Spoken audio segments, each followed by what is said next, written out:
the importance of women in hip hop, that divine feminine.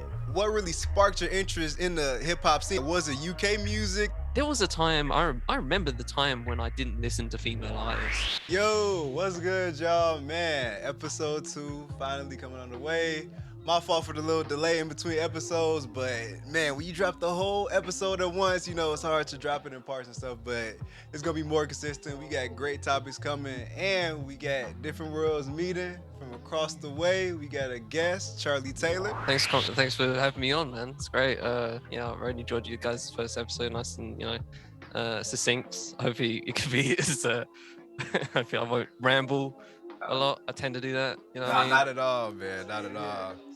Man, it's gonna be a dope episode. Charlie, you're gonna say a little bit about him. Charlie Taylor, writer, screenwriter, podcaster himself. Check out The Fifth Element, and man, just a lot of dope creativity over around the way. We gonna get into that too, like how it is the UK scene in hip hop and all of that. And we can really start with that. What really sparked your interest in the hip hop scene? Like, was it UK music that you first remember growing up, or was it American? Like, what stuck with you? Like, what brought that heart?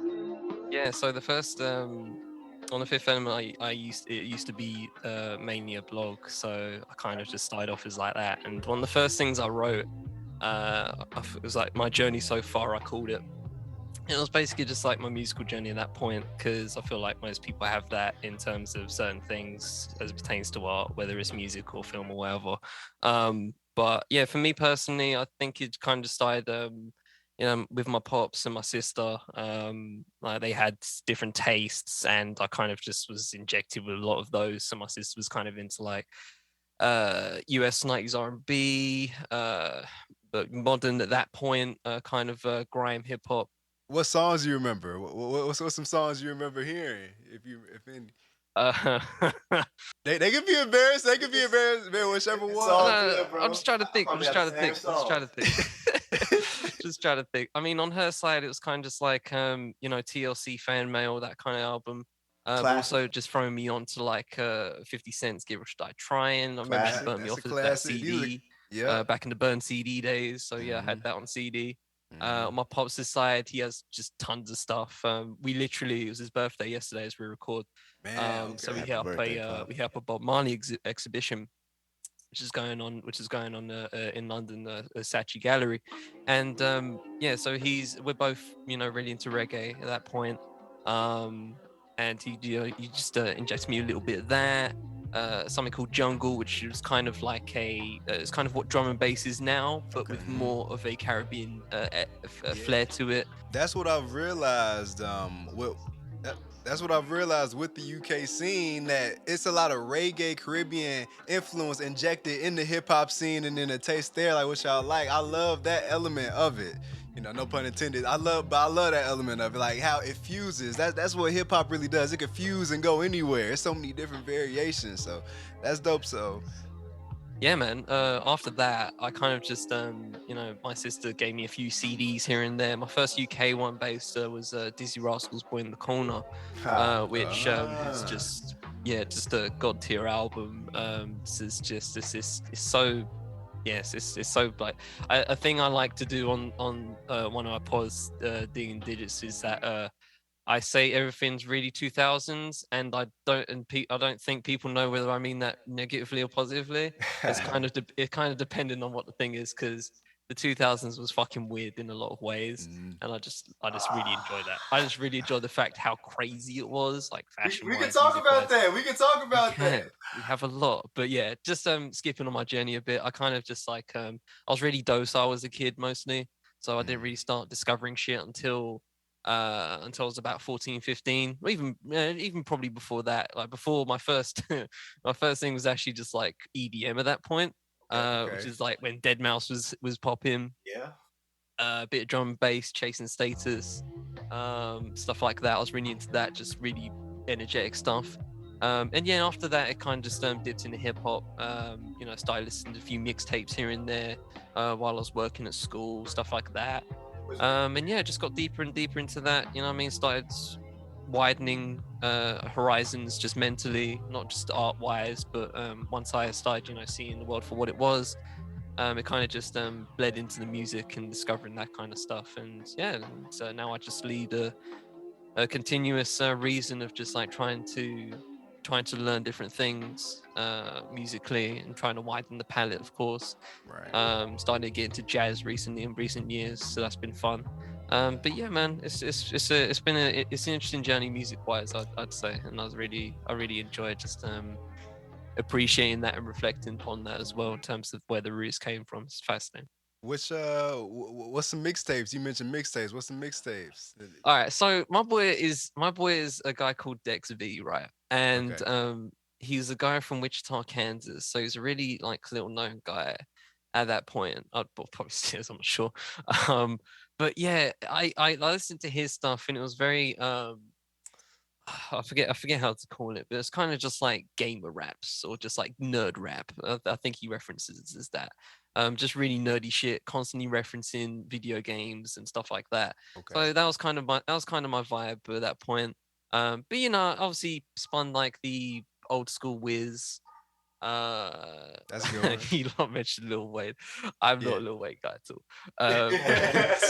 So yeah, that wasn't one of the mixtapes. But Ben on DITD really he grew up on that, so he kind of he kind of carries all that water for us on the history side. But yeah, just a few mixtapes here and there. You know what I mean? Just not too deep on that front. I was trying to look for albums more so, but yeah, a few mixtapes here and there. I can't remember most of them, to be honest. I was kind of just like dipping from mixtape, the Meek Mill mixtapes. I only like Dream Chasers Classics. partly because of the artworks. I really enjoyed the artworks. Especially like the side. I think it's like two, with like when he's like a side profile and he's like, yeah, it's fire. Looks like his head's on fire. It's kind of like psychodrama before psychodrama. Thinking about it. But yeah, just stuff like that. You know what I mean? Just a bit. Man, Similar to- yeah, I was about to say similar to us. We referenced that the last episode, but man, like just the impact of those classics. How you mentioned classics travel. Man, those classics, play those anywhere. People feel that heart and soul. Like you said, like it could change that life at 14, 15. It's like, damn, this is like the soundtrack to my life, kinda. Exactly. It's like that. Now let me ask you, bro. How far do you go back? Let's keep it in eras. So as far as hip hop, do you know 80s hip hop, 90s hip hop? Okay, cool. Yeah. Bro, I can't call my site the Fifth Element and not get into all of that. I love that segue too. I wanted to ask about that, the knowledge aspect. Yeah, the- no. There's a good message. There's a good message Ben gave to me that he was talking to someone else about hip hop, and he sent me that screenshot, and I've always found it fascinating. I'm gonna try and find a while to talk. But yeah, it's I can't call myself the Fifth Element because like somebody got at me a couple of years ago about being called the Fifth Element when like oh you don't know this, and I'm just like, bro, I'm growing, leave me alone. Oh, brother, that's a deep name, man. That goes deep. Like you say, because of Fifth Element, that's a deep. Hey man, you know what I mean? Like, I didn't have the name actually. I didn't make the name. Shout out to my boy Martin. He gave me the name. And kind of just the name and what he wanted the essence to be, and I kind of took the keys and just ran with it. So the name is not mine, but everything else is pretty much, and I kind of made it what it was, and what it is at the moment. But yeah, I find I try and get into all the nooks and crannies of history. There's always something fascinating on that front. One of my favorite shows ever is The Get Down, which was this that stupidly high budget everyone was complaining about. Why is it high budget? And now you're seeing Lord of the Rings being made for like $1 billion an episode, like all that shit. Exactly. I don't know why they got rid of it so fast. Anyway, Bro, it's the most depressing thing in my life thinking about it, because I've never seen a show that kind of just like that kind of just punched me in the face of like my sensibilities at that time, and of how powerful hip hop was at that point, and seeing where it's come from at that point, of just having these people of like these black and Latin people, just creating this vibe, if anything. like just taking disco break beats, or in case of like Run DMC or whatever, like heavy metal beats as well, and just just playing with it.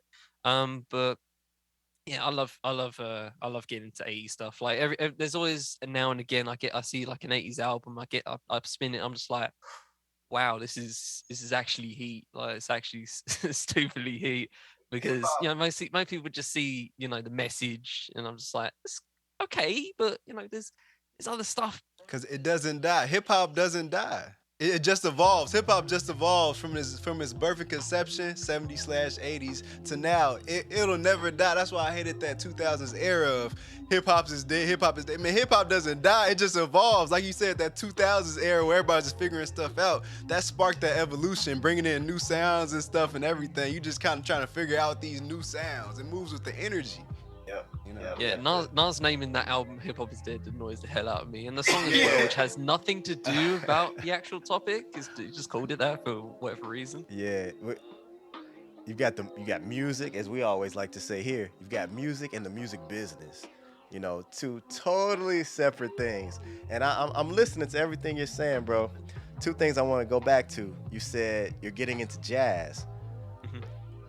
People can let us know in the comments, but I say jazz is the parent to hip hop. One of the parents, let's say, because you don't want to discount R&B, soul, and gospel, in a certain way. So it's one of the parents, or the ancestors to it. Oh yeah, oh yeah, definitely. I actually saw a graphic of the family tree of like music at this point, and all the genres you see at the bottom, like obviously just hip hop right near the bottom and stuff like that. But there's so many branches like throughout. I tweeted about it. I'm gonna see if I can find it for myself. But it is. I'll send you guys, and you can, I don't know, throw in the edit or whatever. Sure. But it's so sick to look at, and I was just like, I want a UK version, bro. That'd be great. But yeah, honestly, like you were talking about, yeah, jazz, blues. I find R&B and hip hop so fascinating as an intersection, and how intertwined they are history wise in the past 30 years. I always thought about, because listening to 90s projects now, and some of them just have like R&B elements a lot. And also, after the 2000s, I feel like hip hop in some ways kind of saw R&B as like the bigger brother or bigger sister or whatever, and just went off that. And now it's kind of been switched away, because you had like Bryson Tiller doing trap soul and stuff like that. Yep. And at that point, R&B has gotten a lot more hip hoppy. You're hearing more trap beats in R&B records, and I'm just like, and partly that's the reason why I feel like the women in R&B right now are just like, there's no men I put in my top 10 R&B artists right now. It's all women, honestly, if I'm being real. It's something I came up with the other night, and I was on YouTube and I saw an old Lauryn Hill clip, and just such a conscious sister, right? Like untouched. Like when you're out on the dating scene, you're looking for a lady. That's what you want. You want that Lauryn Hill. You need that. And I didn't want to just single her out, but I want to highlight her. But the others that I asked in the question, I asked about MC Lyte, Queen Latifah. Those are three I could think of off the top. It's so many more, right? So many. I know y'all have some too. But basically the question, I said, let's discuss at least the importance of women in hip hop, that divine feminine. I mean, so I found the question you asked me initially. So you said, what are your thoughts on the presence of women in hip hop, their voice and impact on our culture? And I find that very fascinating, just in terms of the names you gave. And, they're not gone, right?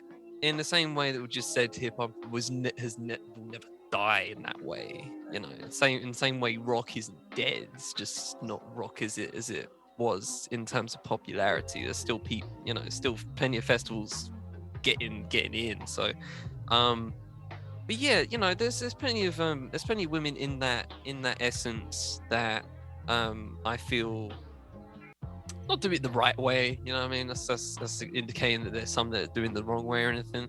But having that conscious element towards their own music and towards themselves is just really it is really magnetizing to just watch a old, late 90s Lauren clip talking about love or whatever. It is very fascinating. I remember doing the retrospective on her a couple of years ago, and I never actually listened to the unplugged album of hers, but it was really fascinating of having her just commentate on certain things. And there's that one where she goes like, "You haven't met me, like you've never met me, you've never met Lauryn Hill," and that just kind of felt deep thinking about that. But answering your question, I guess, and just like where the presence of women, I think, yeah, it's always it's prevalent, but as you guys are probably aware, hip hop has not treated women that well, in a lot of ways. That kind of makes it all the more fascinating to just see women in hip hop, and I'll say music in this particular case, to just keep doing what they're doing, and to create their own lanes in that front. Seeing the likes of MC Light, Queen Tifa, Moni Love as well, really enjoy her stuff. And in more recent times, obviously Rhapsody is kind of probably like the most, Yeah, uh, Rhapsody is a good you one. know, Yeah. the perfect, I guess, given the keys towards that, towards those kind of female artists. Um, yeah, they're always trying to find a niche, Because it seems and like I think they really have found that, and I find that really just great to find that impact in voices, and slowly, just chipping away at just like there was a time I remember the time when I didn't listen to female artists, and is there a reason why? Is there a reason why or you just didn't, mm, like, it wasn't mm, on the charts, bro. mm, Like, apart from the occasional. Yeah, I can't think, bro. I can't think. Like, Yeah, that's obviously, real. apart from Nicki Minaj in the past 10 mm, years, like, and I don't check for charts anymore. I haven't checked charts for, like, the past 10 Same. years. mm, Don't do that. Don't check for charts. Like, you ain't gonna find nothing. And it'll find you somehow, whether it's in a TikTok video or whatever. But right. um, yeah, apart from Nicki Minaj, there's nothing really there. So you have to find it. Yeah. I actively try and find female artists, and it's really fulfilling to do so. Mm, And I still don't think my regular rotation's 50 to 50, and Yeah, I'm agreed. actively looking for it. So mm, I think if everyone actually broke down what their listening habits are, I guarantee you most people would be below 25% women that wouldn't even know it.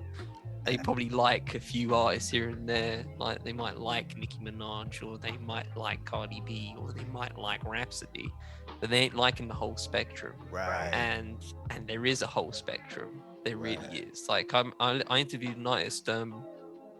Shout to Ose. She's this artist. Resides in Atlanta at the moment. She just dropped her first EP last year, Okay. okay. and it was interesting talking to her about kind of that thing where and also Backward Sweetie, shout to Backward Sweetie as well, I interviewed her as well. And they are smart women, right? And they don't hesitate to talk about how many licks or whatever.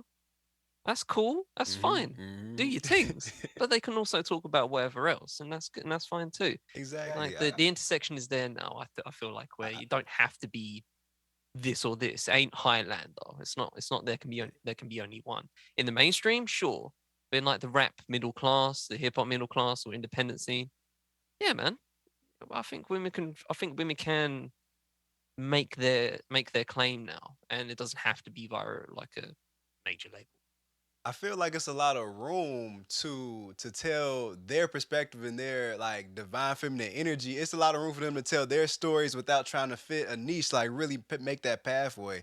It's big golden eras in hip hop right since the beginning, and it always needed the female side to push it forward, the divine feminine side to push it forward as well. And it's always important. Anytime it's those golden ladies in hip hop, it pushes the whole genre forward. It feels like it gets that feeling like, oh, backpack going to school, or oh, at this party, at this, like, wherever, you feel that energy, like, oh man, it's a great time in music, like, because people always, in hindsight look back and reference, oh, let me use for example 2015, 2016, that was a good year, or oh, 2012, 2013, those are some good years too. It's times where the energy just all sinks in together, and that's really helping the divine feminine. Nikki, and shouts to Nikki, is no this, I think she's top, three impactful women, because she's been kind of carrying the feminine energy for what, 10 years, about 10 years, 10 plus now. She's a veteran now, and we grew up on that. So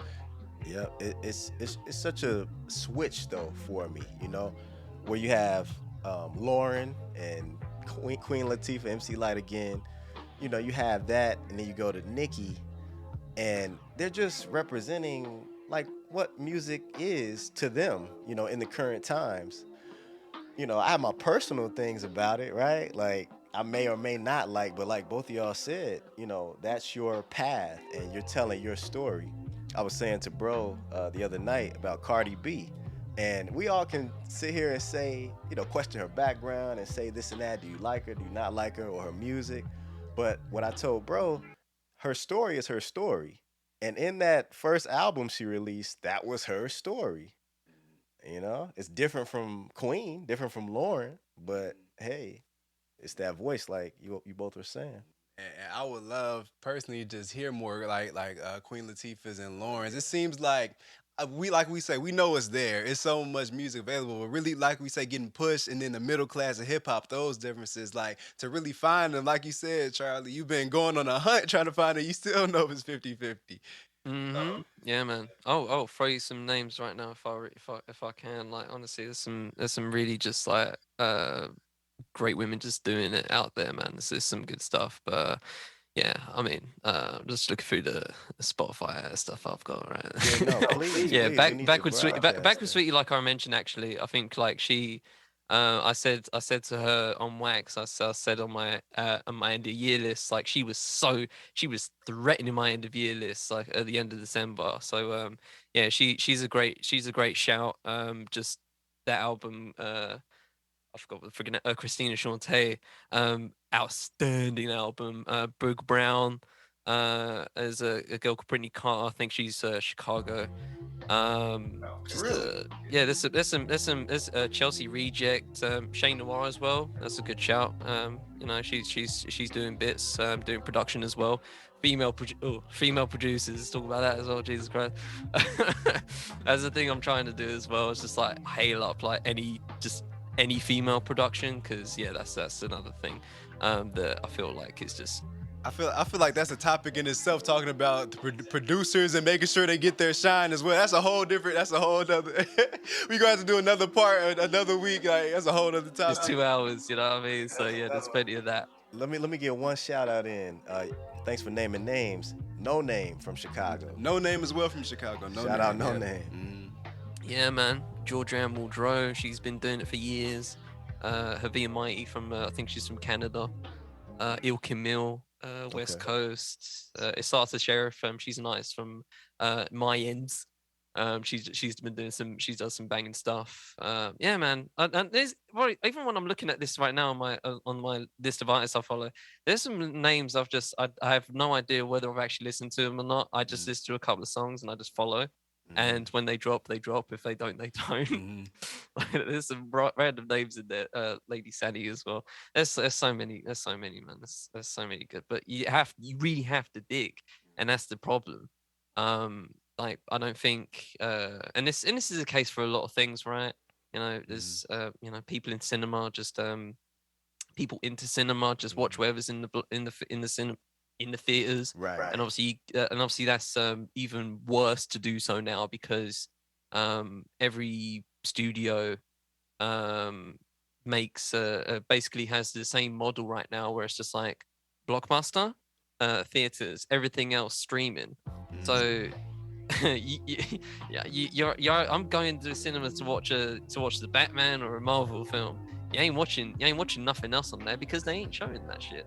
And it's the same with music. Like if you want this stuff, you have to dig for it. And yeah, so that's where the knowledge stuff comes in, right? Exactly. You know what I mean? Exactly. So you have to have the pursuit of that. So yeah, that's kind of just why it holds dear to myself. Actually, I found a thing that my boy Ben showed me. He said knowledge is almost like an innate part of hip hop. It has to be there. Without it, hip hop doesn't exist because it's a culture, and the culture has a history. And to understand history, you need knowledge of it. So to be a true part of hip hop culture, you need knowledge. So, I mean, that was just perfect because as I could just throw that to anybody that just has any beef with why I've called the thing the Fifth Element, and that's why. Shots to you haters. I don't have any. I'm not big enough to have any. But yeah, nice. It's great, honestly, thinking about that. Just Yeah, that's what drew me to you, brother. When my brother showed me the links and everything, and I found you on socials, and then I went to your site, and I'm like, I was reading about the Fifth Element. I'm like, this brother gets it. Exactly. I was at my home and I yelled. My lady's like, "What's wrong?" I'm like, "Oh, nothing. I just figured something out. I found you just in your room going, right. I found a brother like us. See, this other brother right here. Exactly. So I appreciate that. I appreciate it. Here, at least in the States, and you know this, but New York, all the New Yorkers listening, New York is one of those centers, and arguably the center for hip hop here in America. So I give it up, even though from Chicago, give it up. Chicago has its own scene, but as far as we could talk about that. I'm loving the Chicago scene right now. Yeah, loving the scene. Even historically, we'll go into that, but let me sum this up. So you have New York, and you have a group of knowledgeable people. You got your 5%ers, 5% Nation. And so when I first saw you talking about the elements, I thought about what the brothers and sisters were teaching in New York about hip hop is you. It's not something outside of you. It is within us. Topics still to come. Sampling origins, appropriation and appreciation of the genre. Will Andre 3000 ever release a solo album? Talk on the UK drill and the UK hip hop scene. Charlie Taylor on My Problem with Drake, and much more.